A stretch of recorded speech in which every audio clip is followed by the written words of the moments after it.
Good evening, all. Brothers and sisters, ladies and gentlemen, how are you doing? This Tuesday, 16th of July, 2024. This is the Brews at 10 on my left eye. I'm your host, Lefty. A very warm welcome to you. Hope you got a very warm brew.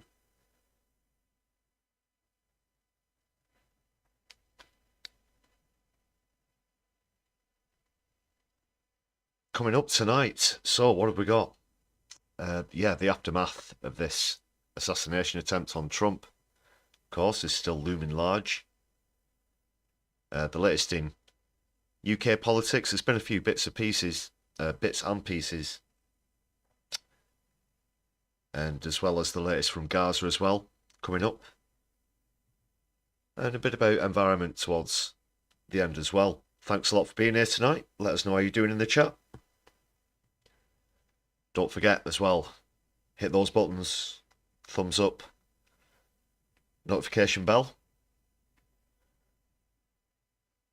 Helps the channel reach a wider audience and keeps you up to speed with all the latest content. Oh, there's background music.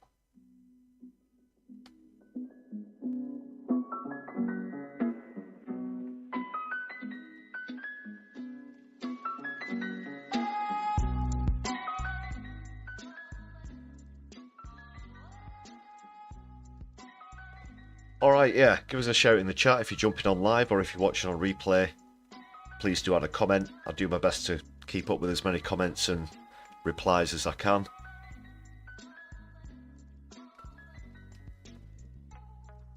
Had quite a few on the last vid as well. Thanks a lot for all those. Had a bit of debate on some of the comments as well. Nothing wrong with that. As long as it's all very politely put, of course.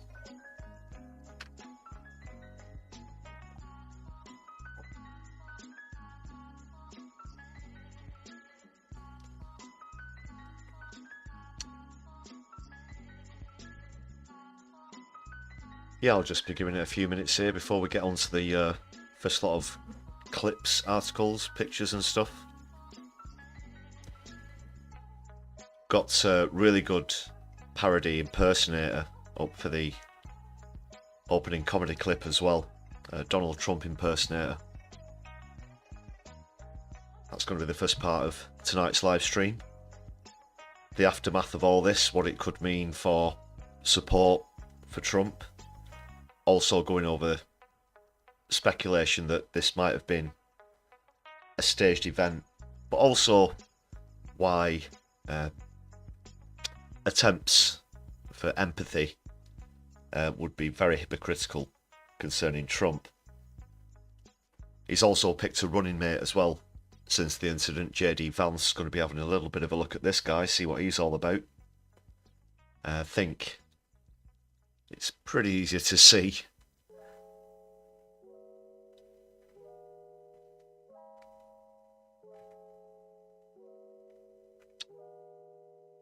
And at the end of the stream, we're going to be raiding into Helena's No Justice channel, so do stick around till the end.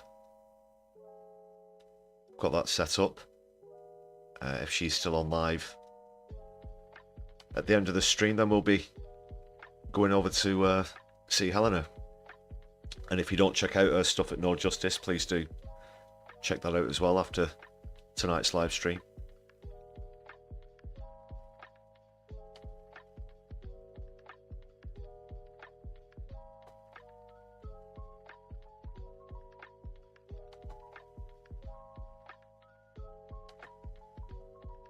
Just making sure I've got all the articles lined up. Yeah. Right, let's crack on then. This is a really good impression. We've seen some pretty good ones through the years. Obviously, he had a term as president, and a lot of parodies came about then on Saturday Night Live and on YouTube, on TikTok, on Instagram, whatnot. This one's really good. I think it's from a TikToker. He just gets the voice absolutely spot on. It's more of a verbal impersonation than a visual one, but this is pretty much how you expect Trump to respond to what happened a couple of days ago, well, a few days ago now, and I think it's pretty bang on the nose.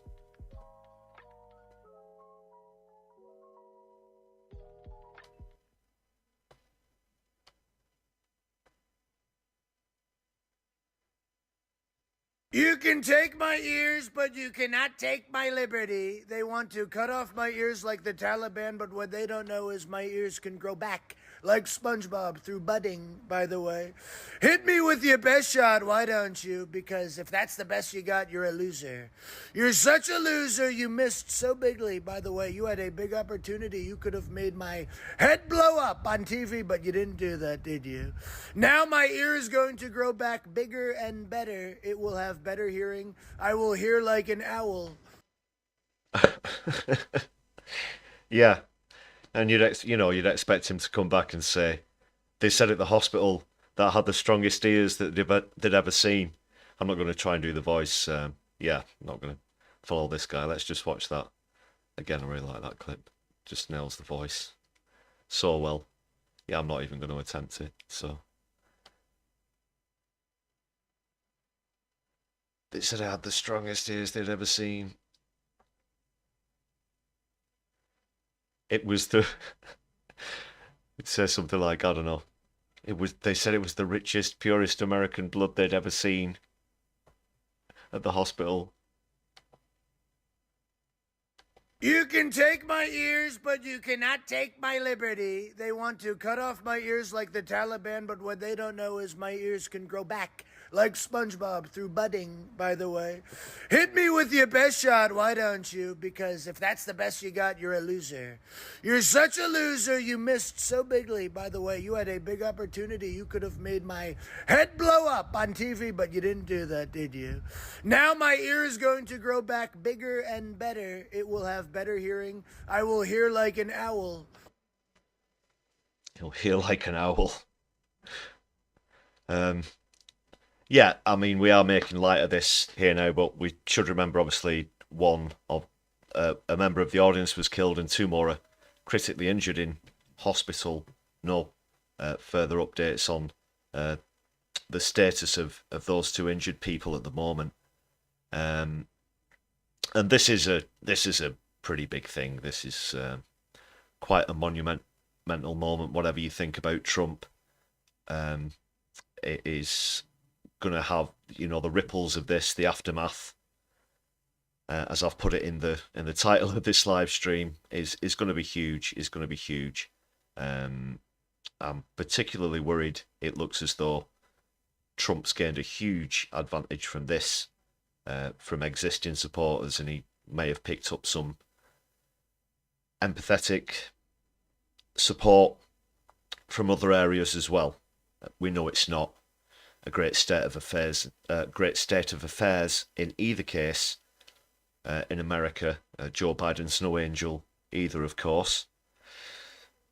However, the rhetoric among Trump supporters is far more extreme in terms of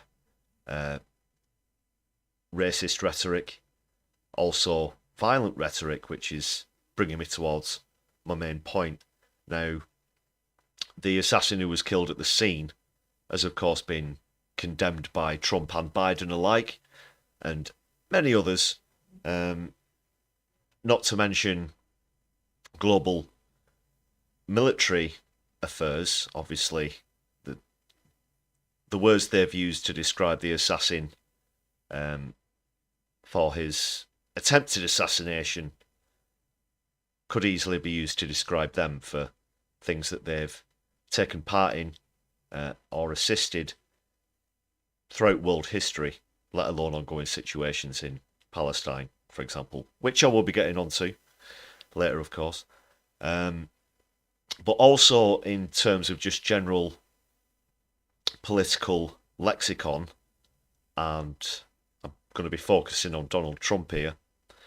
Of course, he's notorious for somewhat controversial statements, shall we say. he gets up there a lot of the time, and he just acts like a prick. There's no statesman-like demeanour about the man. Not even to bring in his criminal convictions into the conversation. I'm just going to specifically focus on the language he's using for now and the language that he's used in the past. And there's been talk in the last few days about toning down political language, and this term that Biden used in a recent speech, putting the bullseye on someone, has been brought up a lot of the time. But when you look back at some of the things that have fallen out of Trump's corrupt mouth,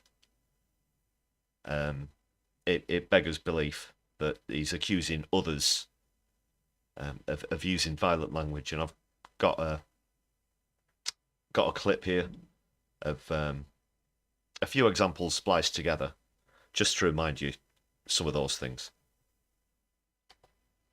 Like to punch him in the face, I'll tell you.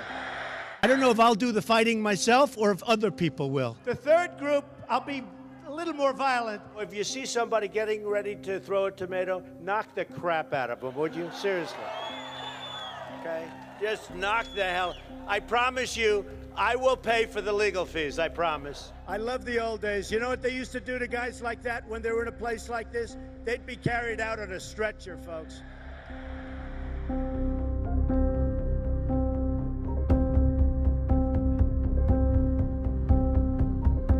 If she gets to pick her judges, nothing you can do, folks.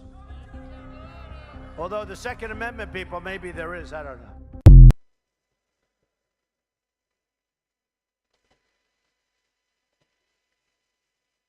And of course, it goes without saying, the incident in January after Trump was voted out on Capitol Hill, the incitement. On top of those statements, I'm sure you'll probably remember when they were made. Just a reminder of a few. This is also the guy that when Nancy Pelosi and her husband were attacked in their own home, basically tried to take the piss out of them in the next speech he gave after that incident happened. And this is an incident where Nancy Pelosi's husband was attacked with a hammer and suffered multiple fractures on his head. And Trump tried to take the piss out of him. He did take the piss out of him.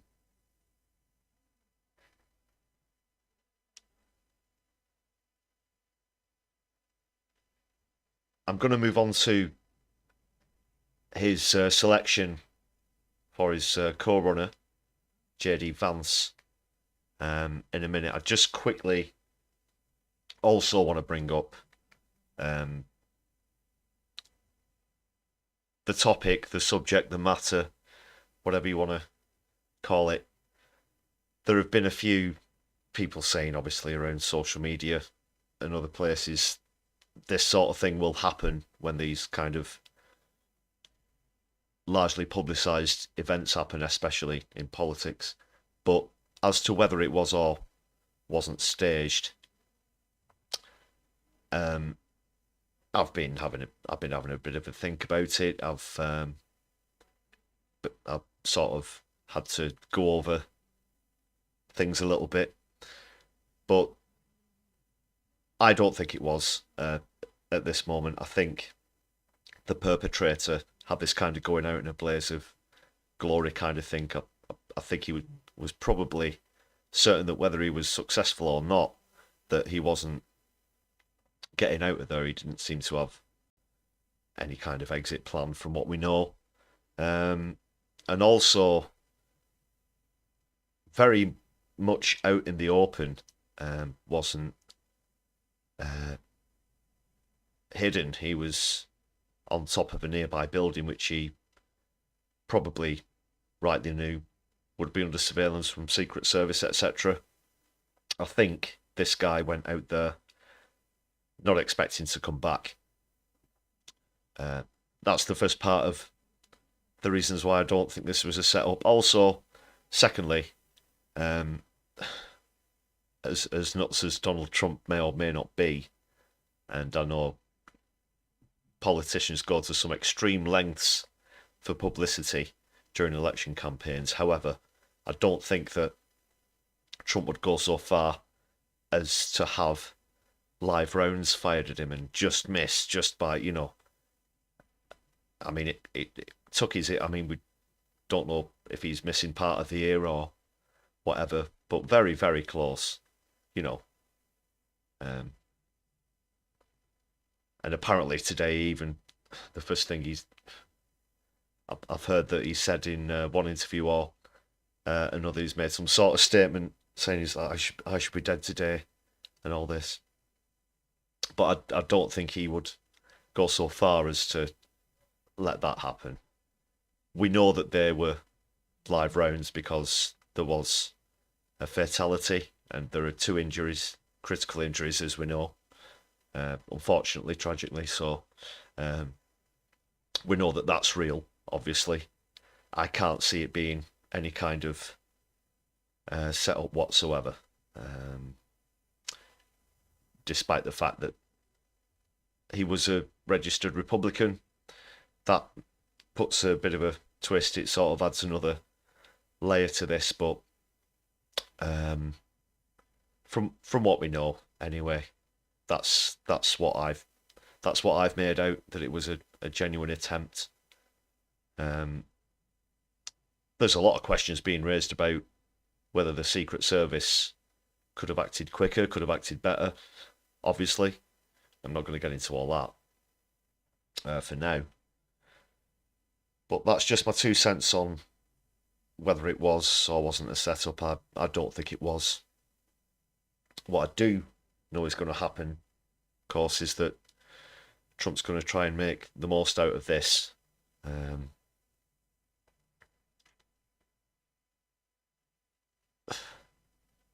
The fact that I've brought up the fact that he chose to stand and get the photo op before he was moved out of there, and he wanted to put his shoes on and this sort of thing. I think he's really going to use 100%, and his hardcore fans are going to get even more hardcore. That's particularly worrying. He's the kind of guy who will go to extremes in terms of saying what he's going to bring into policy. And that's going to get even worse as we get towards November this year. And then they'll become president in January 2025, whoever wins it. And he's got a running mate. And this is pretty interesting, it's got to be said. J.D. Vance is his name, but he is actually a former critic of Trump. We're going to take a bit of a look at what this guy's about now. It's pretty obvious to see. He's your typical careerist, or whatever you might call it. This is what he's had to say about Trump in the past. He says, Trump makes people I care about afraid, immigrants, Muslims, etc. Because of this, I find him reprehensible. God wants better for us. He is.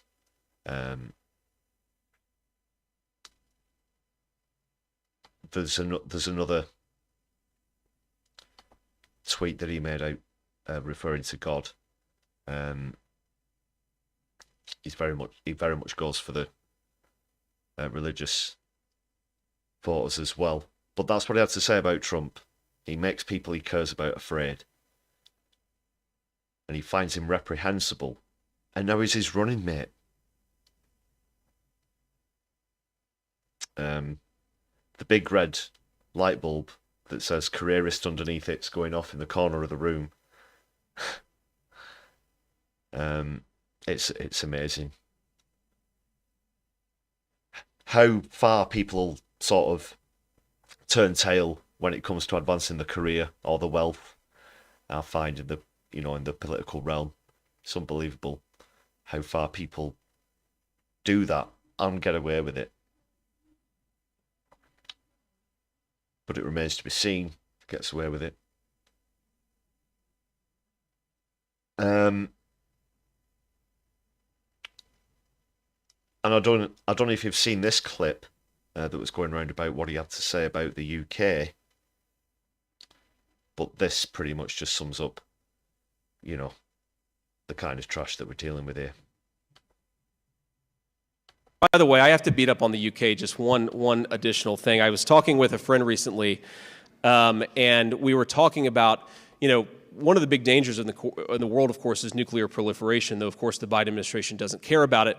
And I was talking about, what is the first truly Islamist country that will get a nuclear weapon? And we were like, maybe it's Iran, maybe Pakistan already kind of counts. And then we sort of finally decided maybe it's actually the UK, since Labour just took over.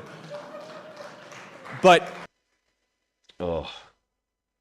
he gave his own punchline away at the start, but that's like, just how dare you? That's just so Islamophobic. That's just so racist. It's unbelievable. But look at the kind of shindig that he's speaking at here: national conservatism. What a wanker.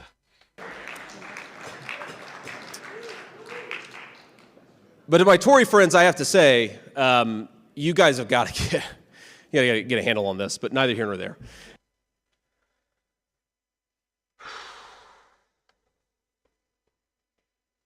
That's revolting. That's revolting. Really. And it gets worse. That's not all. That's not all. Wait till you find out how he got his campaign funds. Take a look at this. You know what I haven't done? I didn't start a fake nonprofit pretending like I was going to help people with addiction like J.D. Vance did. Literally started a nonprofit and didn't spend one nickel on anybody. In fact, he brought in somebody from Purdue Pharma to be the spokesperson for the nonprofit. The same drug company, Big Pharma, the big drug company that had all the pill mills going, got everybody addicted. 1 million people died, JD. 1 million people died. And you started a nonprofit to try to take advantage of people in Ohio. And you know what? All you did with it was launch your political career. His campaign manager worked for that nonprofit. He ran a poll to check his own standing from that nonprofit. I'm not going to take a backseat to you or anybody else on fentanyl, drugs, or immigration or anything else. No. I mean, is anything regulated there? How is this allowed to happen? If this has been found to have happened, then how can this guy even be considered to be a running mate for potentially the next president of the United States of America? I guess it's a rhetorical question in the end, because we all know it's money, it's corruption. I know that. So he set up a non-profit organisation.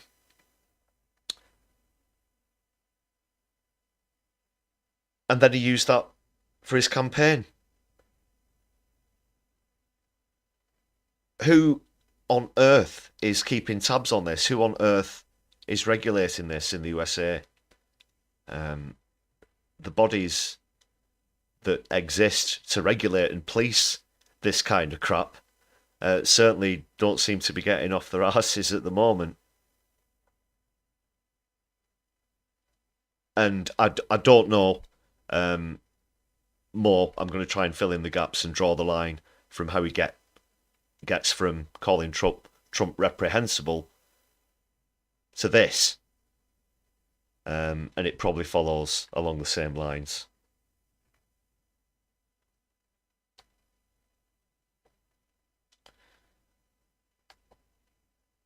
Odin Allfather, thanks for joining us in the chat. Yeah, it's corruption. Hardly shocking, is it? the shocking element is how they'll act all squeaky clean, and it's all smiles. Your atypical politics, that kind of thing, and they're all involved in something, and this is still pre-election.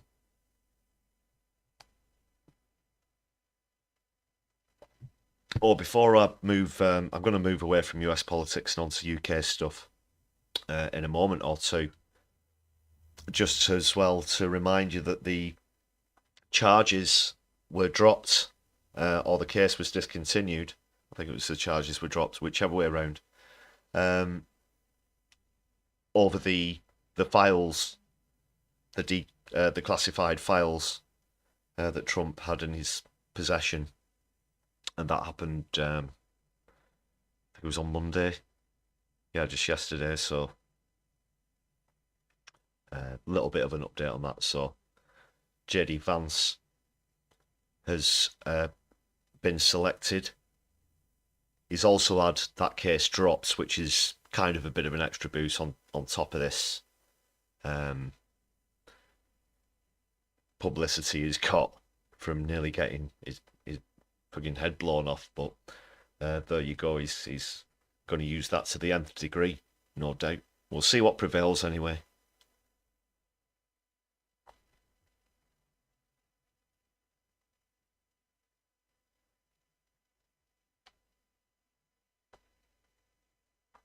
Right, let's dip over to the UK now.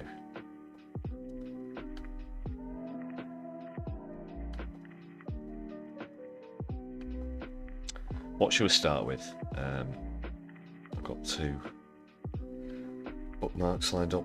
Yeah, just this first one. Don't know if you heard about this.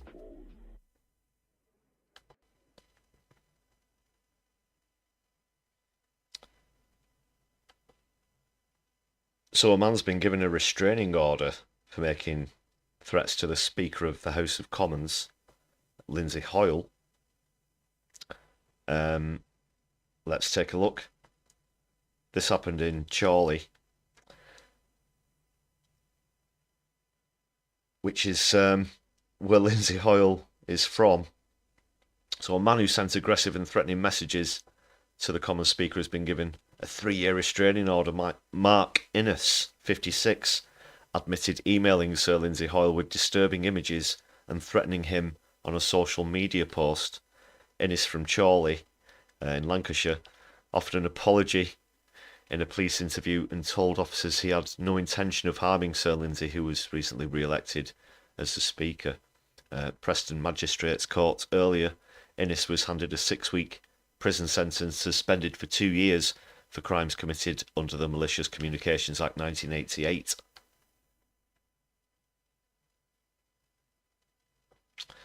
The court heard how Innes initially emailed Sir Lindsay to express his concern around the events in Gaza. This could be over the incident with the SNP amendment, I'm not sure. And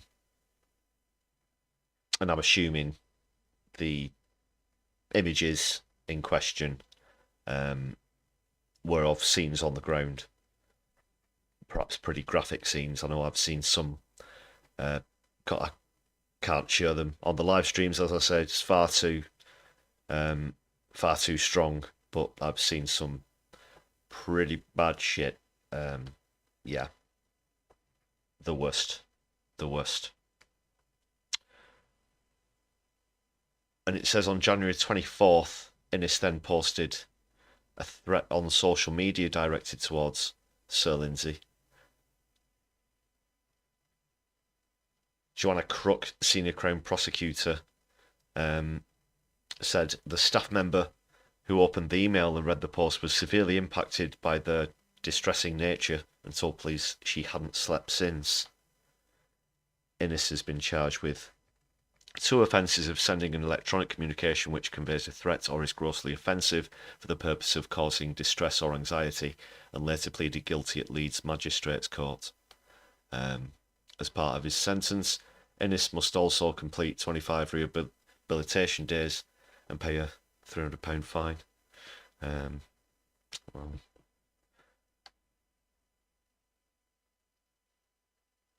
Leeds Magistrates Court. Right.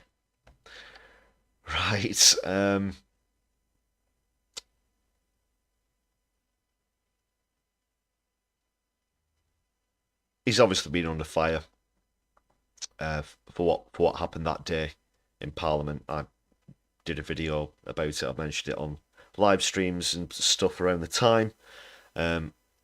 Also, just a reminder, if you're listening to this live stream, hit the thumbs up button. Helps us reach a wider audience. Thanks a lot for that. Ladies and gentlemen, brothers and sisters.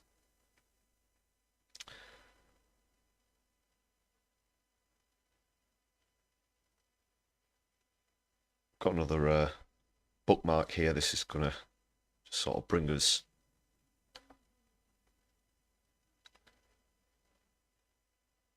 onto policy stuff. Yeah, so I think, have I got a clip? I think I might have a clip pertaining to the article. Just bear with me.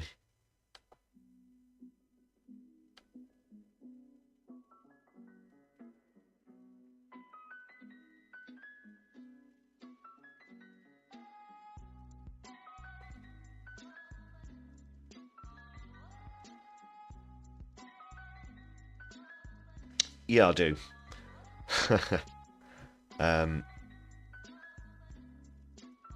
Yeah, we'll go with this next then.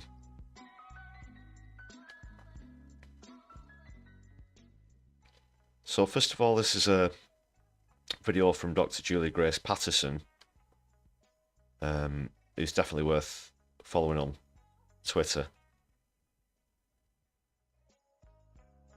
And it's NHS stuff. Obviously, great to see doctors and nurses calling out the truth to power. But also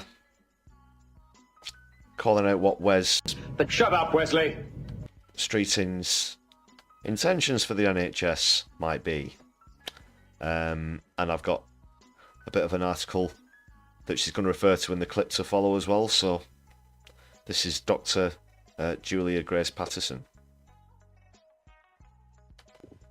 A lot of NHS campaigners at the moment are really worried about Alan Milburn because it looks like Starmer and Streeting are going to involve him in their plans for the NHS. In fact, they've said that they want to involve him in these NHS reforms that they've got planned.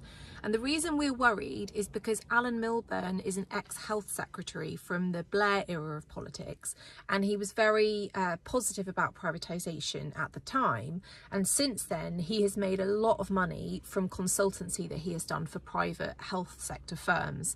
Some really important information has come out today from a really excellent journalist who's called Peter Geoghegan. I'll pop the link in the comments, but he's just published an article showing that Alan Milburn and his family have made over £8 million from a company that they own, and most of that money over the years has come from the private health sector.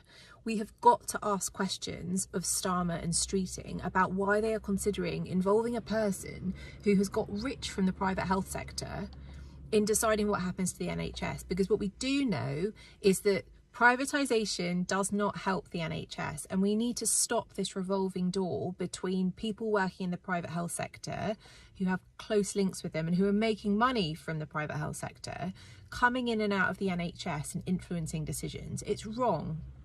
It doesn't lead to good policy, and the majority of the public don't want privatisation in the NHS.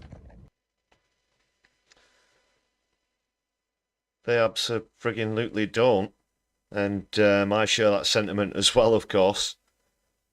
But there's another big red light flashing in the corner of the room, and it says conflict of interest. I mean, what the... Again, how's this allowed to happen?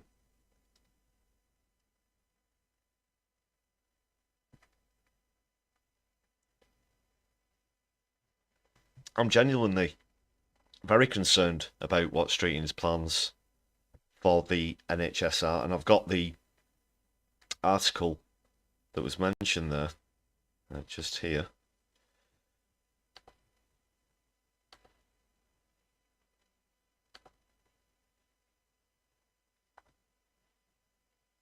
and this comes from Democracy for Sale.substack.com. Alan Milburn tipped, quote, to drive NHS reform in Starmer government. Has had a lucrative few years. His company has just one employee and more than 4.9 million in the bank. And it paid out more than 8 million to the former Labour Health Secretary and his family. They reveal in this article. The cash was generated primarily from Milburn's consultancy roles in the private healthcare sector, having previously served as Health Secretary under Tony Blair. Former Darlington MP has been hotly tipped for a return to government, with Keir Starmer said to be keen for Milburn to drive through NHS reform. Now, he's not been elected. He's not won a seat. And again, where's democracy when, if no matter who you vote for, they will just listen to a small amount of advisors or consult with the cabinet? But then the more powerful people get, the fewer and fewer people they'll listen to. They become very isolated. This always happens throughout history. When people go out to vote, they want to feel represented. They don't just want to be at the whim of a few advisors and senior advisors who weren't even elected in the first place. They've got no mandate from the population whatsoever. So he left office almost 20 years ago, and he's built up a lucrative private sector career. His consultancy business, AM Strategy, boasts, quote, corporate and government clients around the world. Accounts filed with Companies House show that AM Strategy Limited paid out 1.27 million in dividends, bringing the total dividends it's paid out to more than 8.36 million since 2016. This is a company with one employee. Is this like one shareholder? So by dividends, it's just one dividend. Is that just to him? The company is majority owned by Milburn, with his wife and two sons holding minority stakes. Now, there it says. The same accounts show that AM Strategy held more than 4.9 million in cash, but it's got a single staff member. That was it, single staff member. Is that just like the guy who locks up?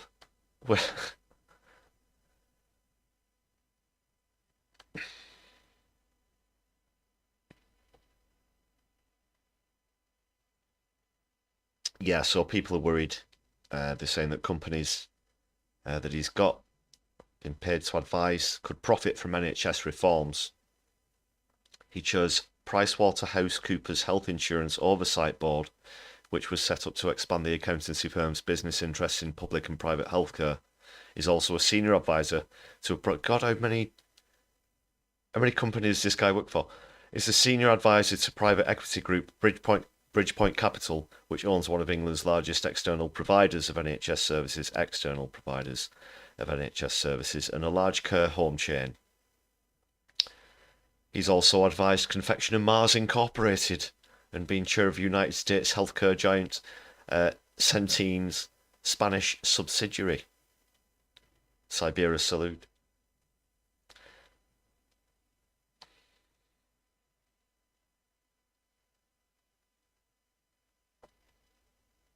In 2021, he went on Newsnight and said NHS should have partnerships with the private sector.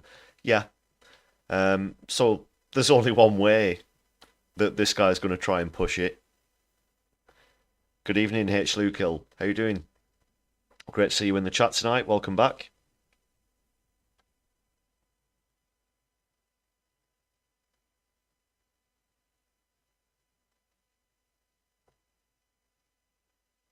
Yeah, so Julia Patterson, who was in the video just showed, who leads NHS campaign group Every Doctor, said a lot of people are deeply concerned to see Alan Milburn tipped to play an influential role in Starmer's government, and for good reason.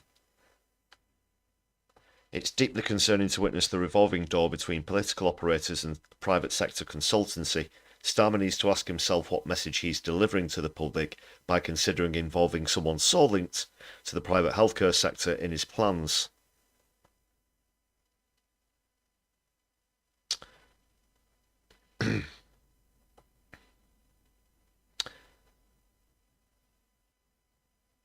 So that, yeah, it goes on to talk about other news in that article.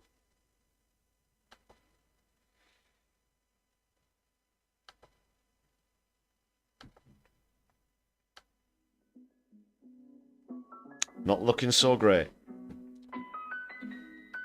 for the NHS under streeting.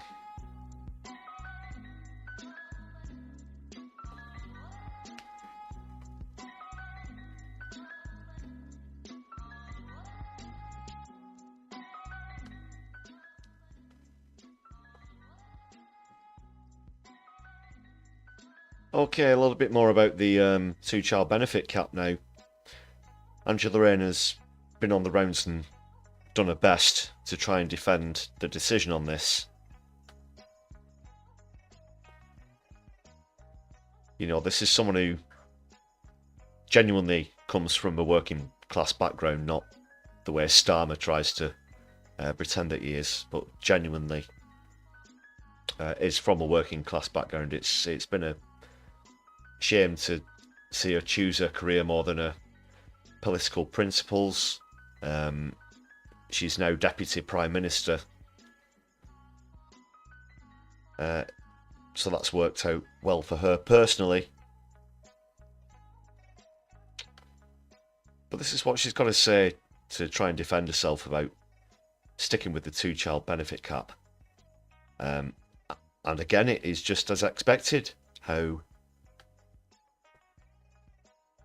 they will say, look at what we've inherited, and show no imagination, no knowledge of actual national finance, and continue with austerity.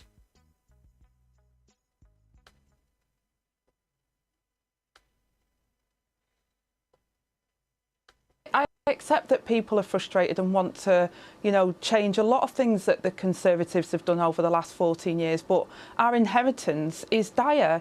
The Chancellor will set out in the coming weeks more of the situation. She's asked all departments to give them the frank information about what's happened, but we've seen unfunded commitments, we've seen the situation, the crisis in our prisons, so we have inherited. Now, we said on the Sunday live stream, the last time I was with you here on My Left Eye, about examples where there were suggestions as to how it could be costed, how it could be budgeted for, and they were just pushed aside. They were not even acknowledged. The money is out there. It's in the hands of the wealthy, for example. You have to but reach out and take it, Angela.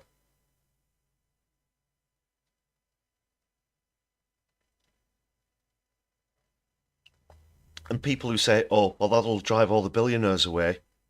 Well, pretty good. Good. Because they're hoarding all of the wealth. And they're not benefiting society. They will hold jobs to ransom, of course. Depending on how many employees they have, how much power and influence that they have in terms of that. But these are the people who should be taking more of the burden, taking more of the brunt financially, not just carrying on making ordinary families pay for it. Ordinary families like the one that Angela Rayner's from. Or at least she was until, she could have gone one way, she could have gone the other.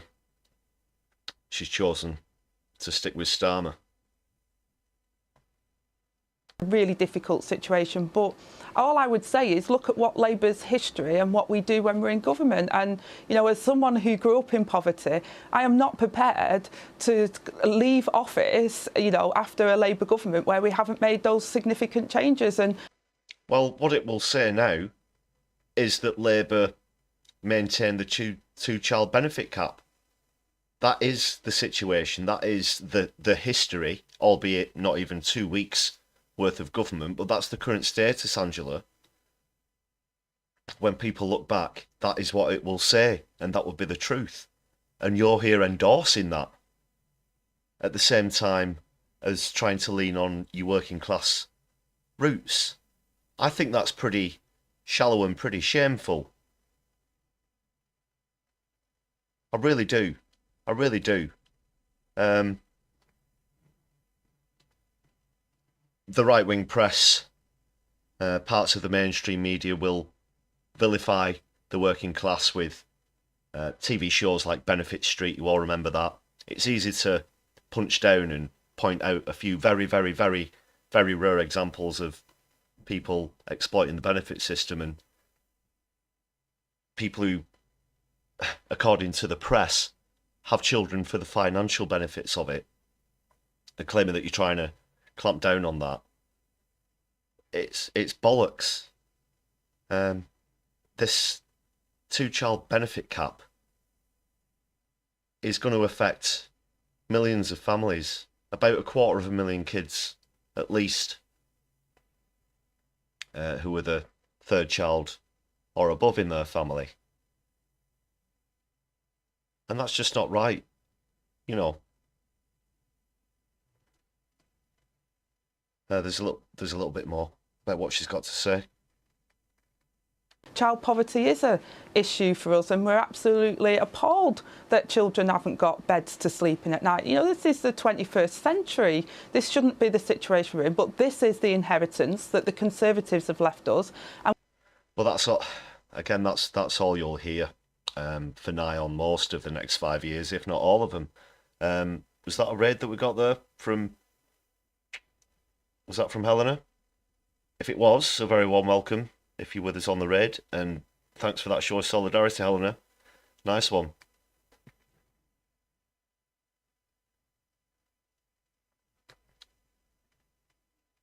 Solidarity to everyone from No Justice. We were just going over Angela Rayner's defence of the two-child benefit cap here on My Left Eye. I'm your host, Lefty. Please do hit the thumbs up button if you're joining us from Helena's No Justice channel. And please do consider subscribing, and then you can join others in the chat. Davinia Robbins, very good evening to you. Welcome back. Hope you're doing well tonight. Better than Angela Rayner's excuses are doing, that's for sure. Yeah, I'm not buying that for a second.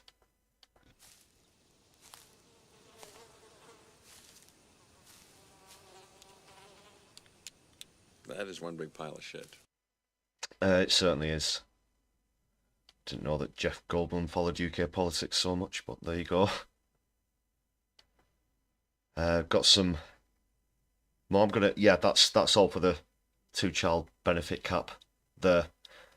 Again, as I said, as expected, a lack of imagination and the same crap excuses, but would expect that from the whole cabinet every time that they appear on the news rounds at this point.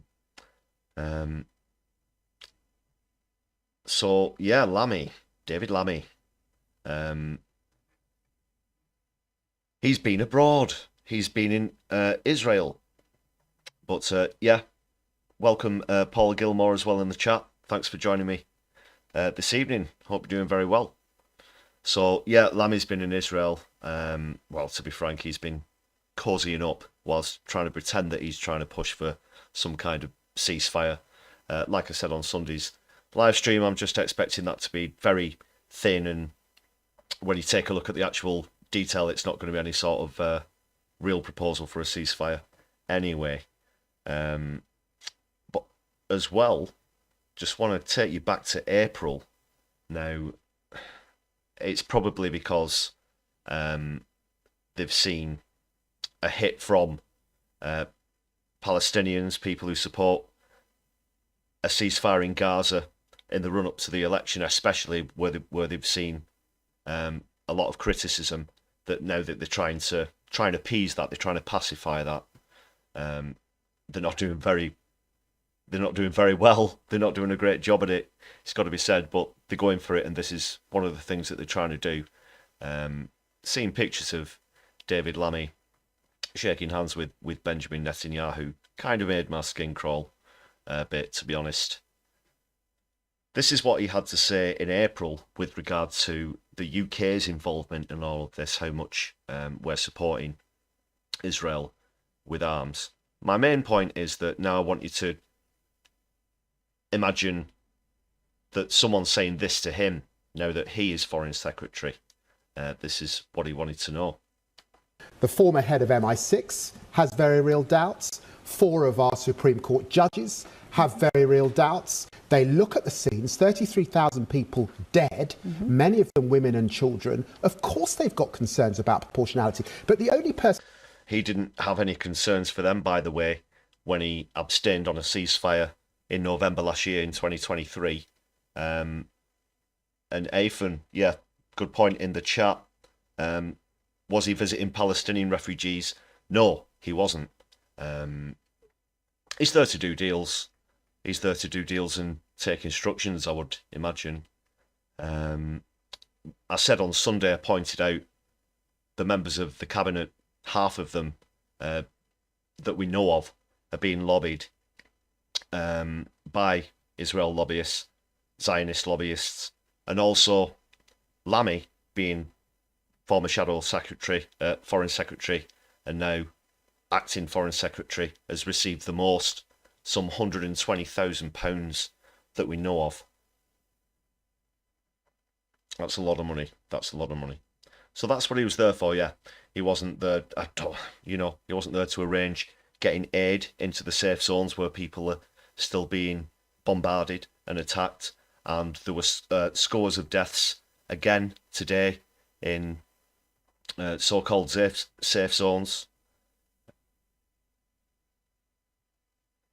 in Rafah, in Khan Yunis. So now these are the questions that Lammy himself is going to have to answer. What he was putting to David Cameron back in April. Let's just hear the rest of it. That can answer that is David Cameron, because he's the only person that's received advice.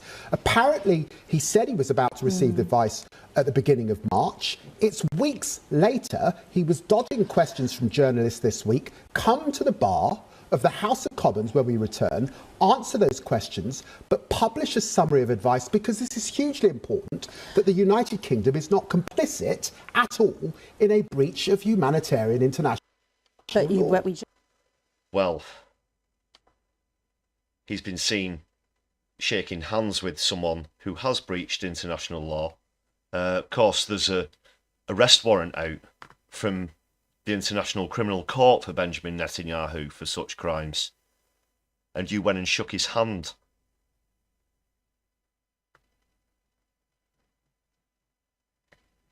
And yeah, we make peace with our enemies. That's why it's called making peace, but that's not the context of this visit. That's for sure.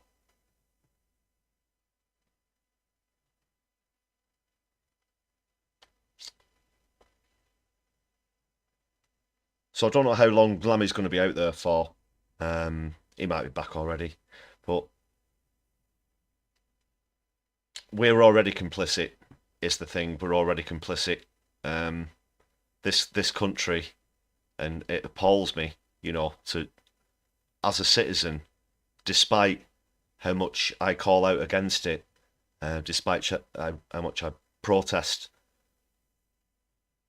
it still goes on, and that makes me feel bad as a citizen. It makes me feel guilty as a citizen to know that, for example, your taxes are going towards this sort of thing. And you're right, H. Lukill. Labour is going to ignore the NHS problem, Palestine, Ukraine, and so on for 5 years. They're going to turn the pockets out and shout, Tories bad, wah, wah, wah, for the next 5 years. They're going to be soft on Israel, course. And any notion of a ceasefire coming from Home Secretary David Lammy or Keith himself is going to be weak, and it's just going to, you know, they'd let Israel write it themselves. That's who we're dealing with. And I've got another clip here though. This is someone who I'm sure you're familiar with by now. I think it was his appearance on Piers Morgan that really brought him into public attention here in the UK, at least. Hussam Zomlot, who was speaking at the University and Colleges Union, making this address, and it really is a fantastic speech. Just while we're on the subject of Palestine and Gaza,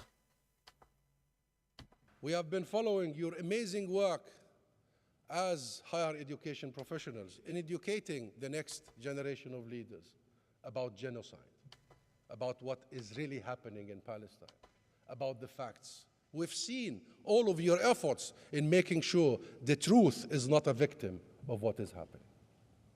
That academia is a place to teach the truth, not to be politicized. We've followed your support and your members of the incumbents all over the UK, and we salute you for that. We followed your amazing work with the USS fund, the pension fund for the higher education professionals. That's a fund of 64 billion pounds, 64 billion pounds. We follow your principled position that no of such pension funds from your members should go to fund illegalities.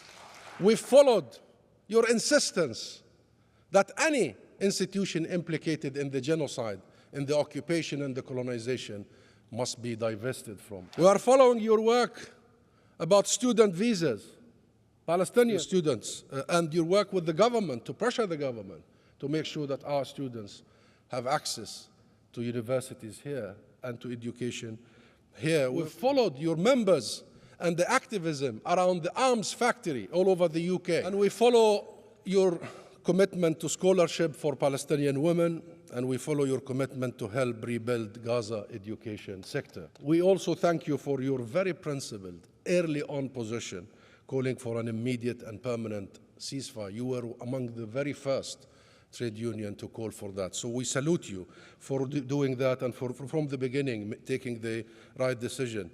There must be divestment, my friends, from any company that aids and abets Israel's genocide and Israel's colonial occupation and system of apartheid.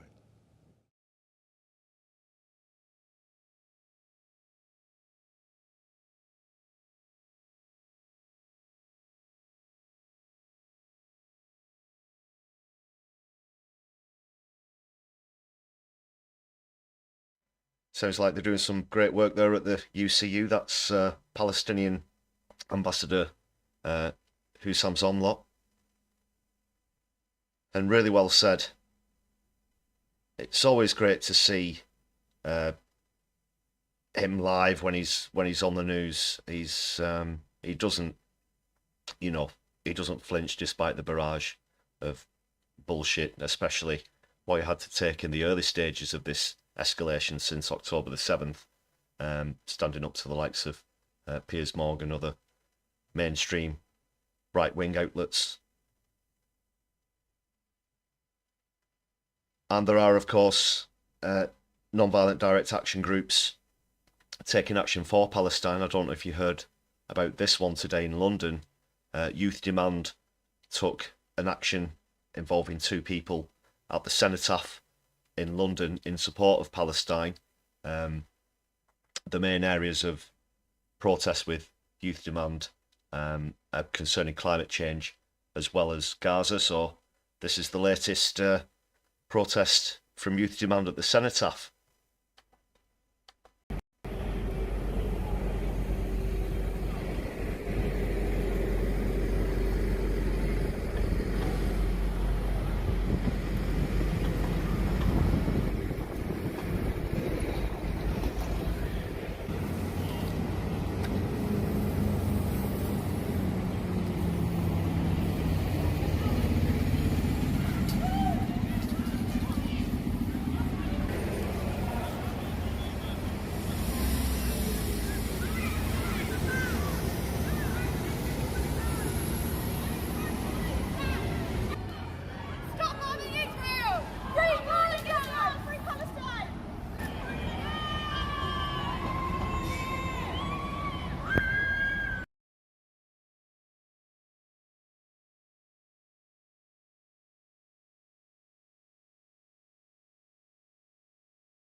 Just checking the mics on. Yep, there we go.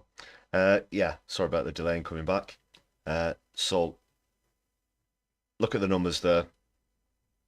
180,000 people killed, and this country is still arming Israel, albeit, you know, it might be a case that we send the weapons to America and then America give them or sell them to Israel, whichever way it goes.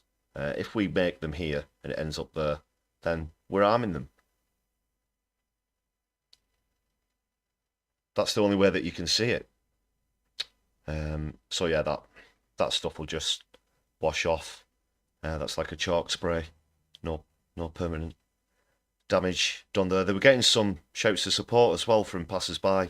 From the sounds of it, it didn't last very long, obviously. It's just obviously the location makes it very significant. What we have to remember as well, for all of the sacrifices that we as a nation made during the 2 world wars, is that, of course, we should never put ourselves in a position or indeed allow that to escalate in any part of the world. So as I said, Youth Demand also do environmental protests. I'm just going to finish with a bit from Carla Denyer, who makes a very succinct point about how Labour is stalling on climate issues. It's one that I've touched on before, but I'll just have another look at this clip. I believe this is from yesterday. And I'm interested to see what happens with Great British Energy. It could be a really important part of the solution. But if you're going to massively cut investment in climate action, which is what the Labour Party did before it even got into power, how are you going to fund that? The thing, you know, the 28 billion that was your policy was already the floor of what was needed. And we know that the sooner we invest in reducing carbon emissions, the cheaper it is for government. The later we leave it, the more it costs. And I'm... Yeah, that point at the end, you know, the longer you leave it, the more it costs, and that's absolutely true. The rate at which we're reaching these tipping points, the rate at which average global temperature rises are going up, sea levels are rising, etc., extreme weather thrown into that, the financial repercussions become higher and higher. You also have to throw into the mix things such as displacement. There's going to be large amounts of climate refugees. We're talking about billions of people over the coming decades are going to be displaced. You know, 1 in 3 people, if we leave things the way that they are at the moment. As more and more of the planet becomes uninhabitable, you'll have food scarcity as well. That's going to be part of the mix. So, not even mentioning the political situation that's going to happen there. And if you look at the number of countries in Europe, for example, where we're seeing right-wing governments popping up, we've seen them being stood up to in France, of course, but it's pretty scary because we know that this is going to lead to conflicts, it's going to lead to war, as resources start to run out. And that's going to cost lives as well as money. So it's very worrying. Yeah, it's very worrying times. We've missed so many chances that this is pretty much the decade where, you know, we do or we die. But we have to start now. You know, we're already so far behind. But like Denny was saying there, the £28 billion green package that Starmer decided to throw out the window was just the absolute bottom line of what's required. And if he's not even going to do that, it's going to be nowhere near, despite how many times Ed Miliband might want to murder Bob Dylan songs in front of electricity pylons. I don't think I've got that. I think I took the clip off. Yeah, I showed that recently. But that was a very cringeworthy moment. But no amount of moments like that are going to help the planet. And H. Lukill, great to see you enjoying your membership for 3 months. Thanks for sticking with me here on My Left Eye. Great to see everyone in the chat as well.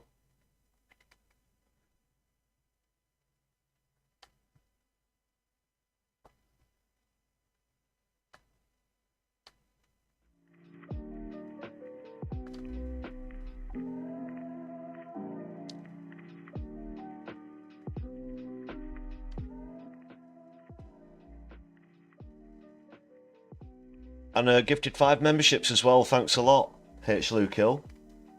Great show of solidarity there, my friend. JC Vasco, Dr. Mimic, Glenn Perry, Matilda Pazio, and 7 Dirty. Hope you enjoy your perks as members. I will, of course, be giving a shout out to all existing members before I leave you this evening. But thanks again for that, H. Lukill.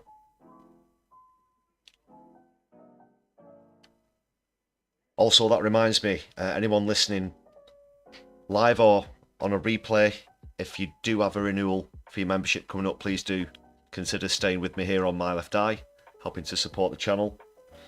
It's great to see the community growing and growing. But gifting memberships is a great way of showing solidarity as well. And if you're watching back on a replay, please do consider using Super Thanks or the Buy Me a Coffee page.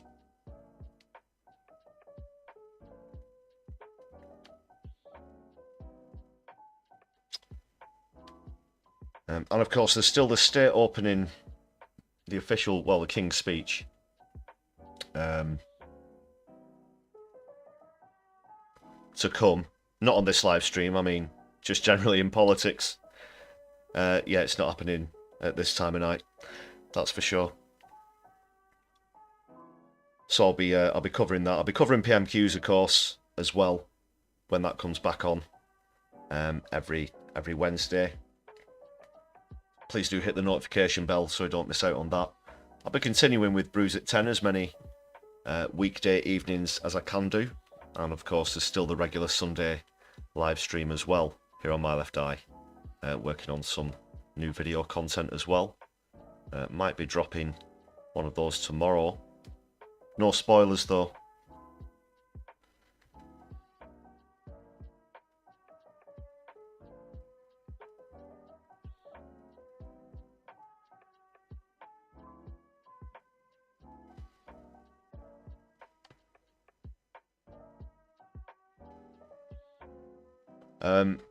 Right, yeah, that's just about gonna bring it to a close, but don't go anywhere. I just want to give a big shout out to existing members, as I said, and the 5 of you who've joined this evening will of course be added to the list for the next live stream, and also give shout outs at the end of videos as well. That's one of the perks of being a member.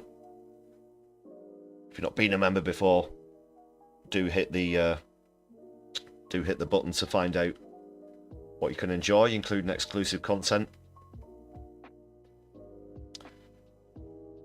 Yeah, I really do appreciate it, folks.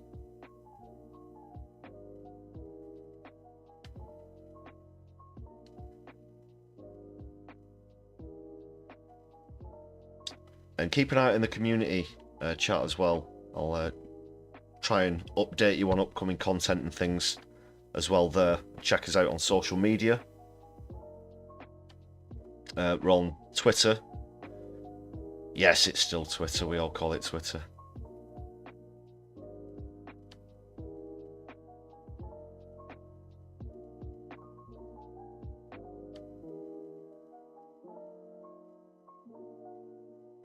And we'll be finding out, yeah, more about what's going on in the House of Commons, etc. as we go through the week.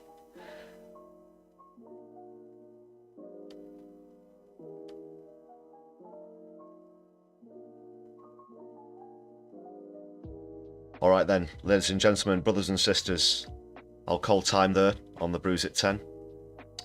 You've been wonderful. I was going to raid into Helena at No Justice, but it's come the other way. Great to see you all as well, for those of you who joined us from Helena's channel this evening. Solidarity with Helena, as always. Great content.